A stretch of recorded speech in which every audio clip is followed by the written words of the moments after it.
much self-judgment and shame if we can't do something, if we can't perform a skill. We can do anything, it's just a habit. And you have to just take those small incremental steps to build that skill.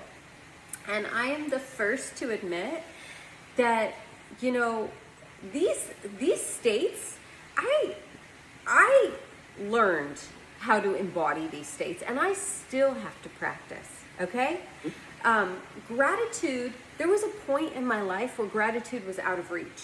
So I like to talk about gratitude because I have such a visceral response to gratitude. Gratitude, I would say, if you are a person that is trying to train your nervous system, there's a few pieces.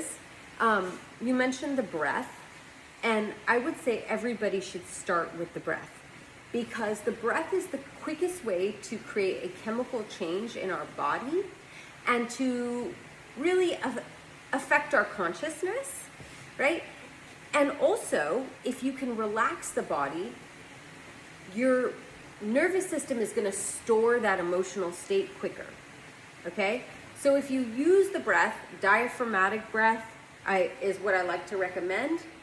And if you're trying to train in these emotional postures, I would say set a timer and do some diaphragmatic breaths regularly so that you can stay nice and calm, okay? With regard to gratitude, and I write about this in the book, when I started gratitude, I set a timer for 3 minutes every morning, and it was the first thing that I did. I would set a timer on my phone, and for 3 minutes, I would say out loud everything that I was grateful for.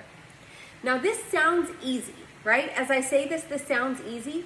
You would be surprised at, number one, how resistant people are to doing this, okay? Because they don't want to practice every day. It's the discipline and the commitment, and they think it's silly, and people feel silly.